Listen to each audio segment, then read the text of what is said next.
Today is September 10th. Welcome to Big Book Daily. My name is Rob. I am an alcoholic.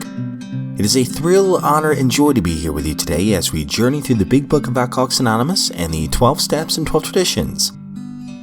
Today out of the Big Book, we're going to continue Chapter 5, How It Works, so we're going to finish off page 60. Now, the 12 and 12, we're going to continue our journey through Step 9 by reading page 85, and we will read today's daily reflection in 24 hours a day. So with that, hope you all are doing well today, my friends. Life is good. We've been given a brand new set of 24 hours. Clean slate. It's up to us today, really, who we decide to be. There's a choice involved. So with that, let's go ahead and get to the good stuff.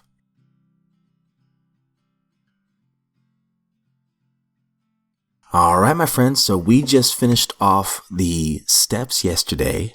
You know, if you've gone to any fellowships, you usually read some of these steps. And now we're actually going to be talking specifically about Step 3. So we're on the bottom of page 60. Being convinced, we were at Step 3, which is that we decided to turn our will and our life over to God as we understood Him. Just what do we mean by that? And just what do we do?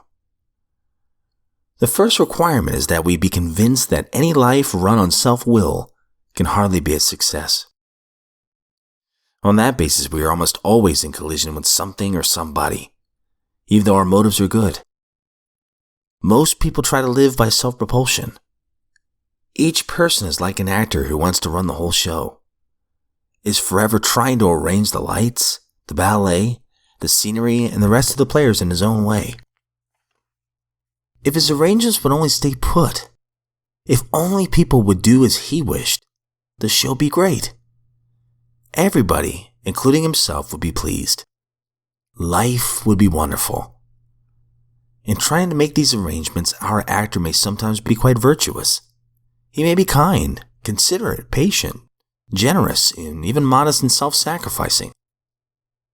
On the other hand, he may be mean, egotistical, selfish, and dishonest.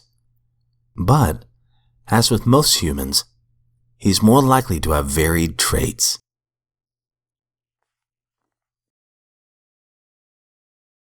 Out of the 12 and 12 run, Step 9, made direct amends to such people wherever possible, except when to do so would injure them or others. So if you recall from yesterday's reading, we're at a point where, as we're making our amends, most of the time, they go well, according to the 12 and 12. But be careful.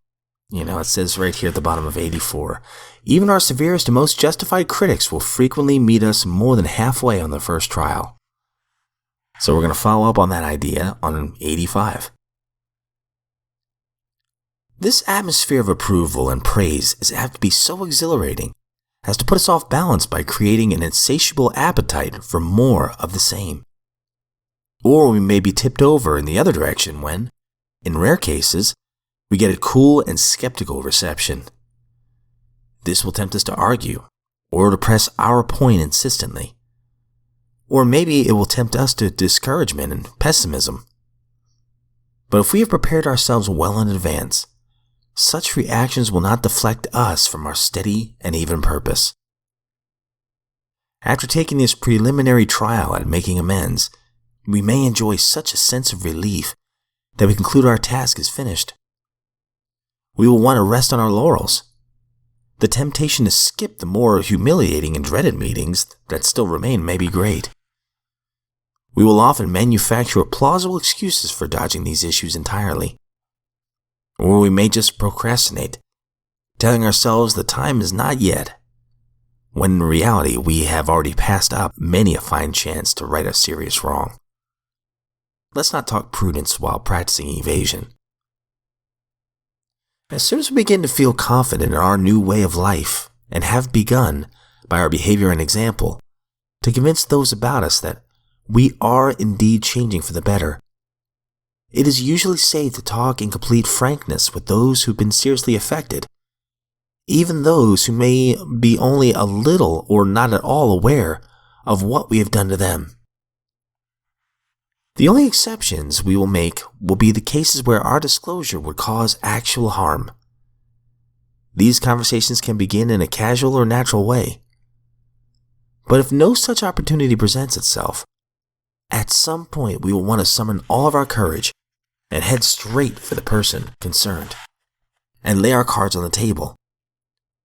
We needn't wallow in excessive remorse before those that we have harmed, but amends at this level should always be forthright and generous.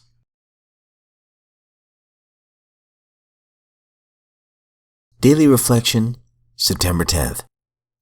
Recovery by proxy? They will always materialize if we work for them. Alcoholics Anonymous, page 84.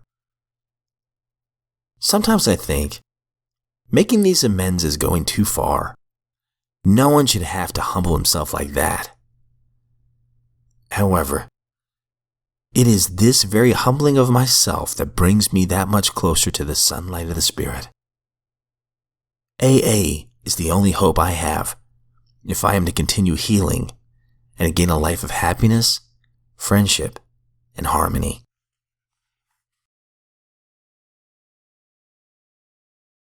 "24 hours a day, September 10th. AA Thought for the Day. Here are answers to the question of how a person can live without liquor and be happy. The things we put in place of drinking are more than substitutes for it. One is the Fellowship of Alcoholics Anonymous. In this company, you find release from care, boredom, and worry. Your imagination will be fired. Life will mean something at last.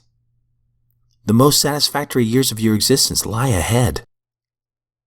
Among other AAs, you will make lifelong friends. You'll be bound to them with new and wonderful ties. Does life mean something to me now? Meditation for the day. Do you want the full and complete satisfaction that you find both in serving God and in all the satisfactions of the world? It's not easy to serve both God and the world. It's difficult to claim the rewards of both. If you work for God, you will still have great rewards in the world. But you must be prepared to sometimes stand apart from the world. You cannot always turn to the world and expect all the rewards that life has to offer. If you are trying sincerely to serve God, you will have other and greater rewards than the world has to offer. Prayer for the day. I pray that I may not expect too much from this world. I pray that I may also be content with the rewards that come from serving God.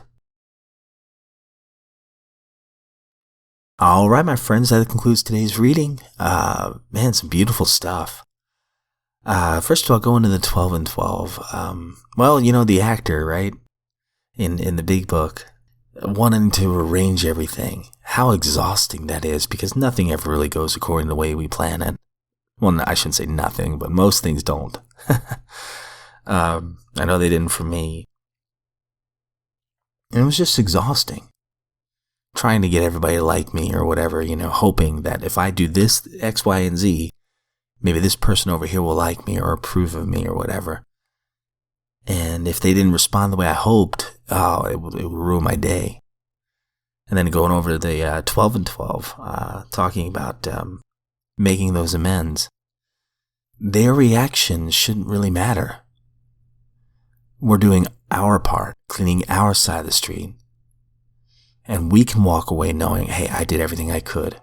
I did my best. And just the act of doing that, that's a very strong example of humility right there. And then talking about the daily reflection, I mean, it was kind of talking about the same thing, being humble. Even though it's so hard, it leads to great joy. The very humbling of myself brings me that much closer to the sunlight of the Spirit. AA is the only hope that I have if I'm to continue healing and gain a life of happiness, friendship, and harmony. So it's hard, but the rewards definitely outweigh the risk involved. And that kind of ties into the 24 hours a day. What we gain from the fellowship, it's lifelong friends. And then the program itself, the steps themselves. I mean, they're a plan for living. So by putting the bottle down, surrendering, going to these fellowships, I've gained a family. And when life hits hard, I've gained these honest steps that can help me handle it. But really, it's God through these steps for me. I just have to do my due diligence, But it's amazing. It really is. But my friends, as always, I don't speak on behalf of AA or NA or Al-Anon or any other sect or denomination. I'm just a guy, just a drunk, reading these books. But I'm really, really grateful that you're here with me. And if you are sober, my friend, you are a miracle. And I'm sure that those who love you are very proud of you. If we're given another set of 24 hours, I sincerely look forward to seeing you right back here tomorrow.